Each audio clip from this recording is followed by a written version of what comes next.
اگر یہ بل پاس ہو گیا تو پاکستان بغیر ٹیکس اور ٹیرف کے اپنی امپورٹ امریکہ تک بڑھا سکے گا، اور وہ بھی 10 گنا زیادہ۔ تو اس سلسلے میں جو امریکن سینیٹر ہیں، سینیٹر وین ہالن، انہوں نے معاشی پیکج پر مبنی بل سینٹ کی خارجہ امور کی کمیٹی کے سامنے پیش کیا ہے، اور بل پاس ہوا تو قانون سازی کی صورت میں پاکستان اپنی ٹیکسٹائل کا سامان 10 سال تک کے لیے بغیر ٹیکس امریکہ میں ایکسپورٹ کر سکے گا۔ ایک اور خبر کے حوالے سے بات کرتے ہیں جو سب سے اچھی اور اہم خبر ہے مزدوروں کے حوالے سے۔ آج آپ سب کو معلوم ہے کہ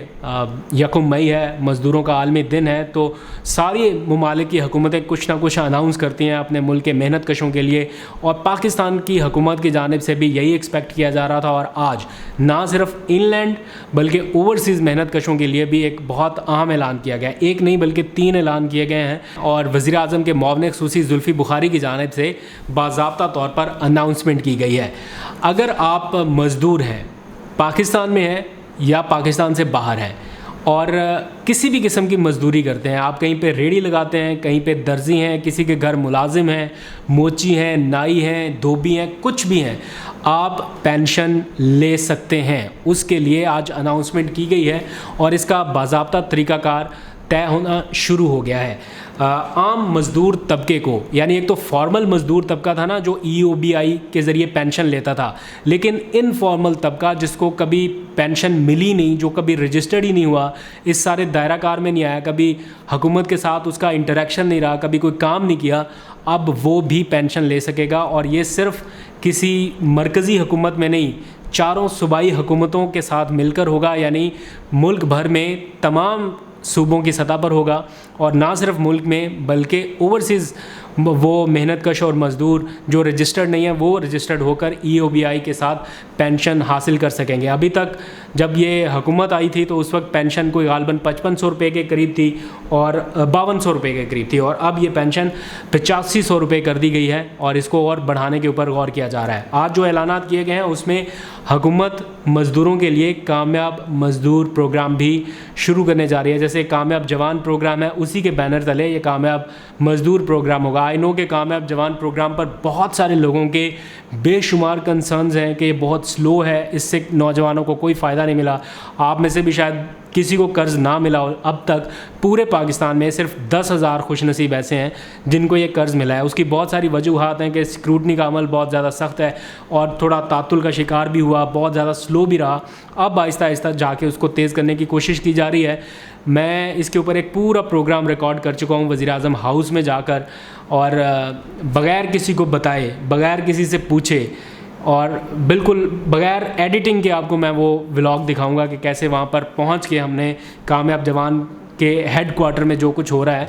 وہ آپ کو دکھایا، اور سستی کا شکار کیوں ہے، اس میں تاخیر کیوں ہو رہی ہے، آگے کیوں نہیں بڑھ رہا، یہ سارے سوالات پوچھیں، میں وہ جلد آپ کو دکھاؤں گا۔ اور اس کے ساتھ ساتھ کامیاب مزدور پروگرام کے ذریعے آپ کو آسان اقساط پر نہ صرف قرض ملنے جا رہے ہیں بلکہ اپنے گھروں کا خواب بھی پورا ہو سکے گا۔ تو یہ کچھ انیشیٹوز ہیں جس کی حقیقت میں اب شکل نظر آنا شروع ہو گئی ہے۔ مزدوروں کو اب 1500 فلیٹس تو مل چکے ہیں، 5000 کے اوپر کام ابھی جاری ہے، اور یہ دائرہ کار اسلام آباد سے نکال کر تمام صوبوں میں پھیلایا جا رہا ہے تاکہ مزدوروں کو آسان اقساط پر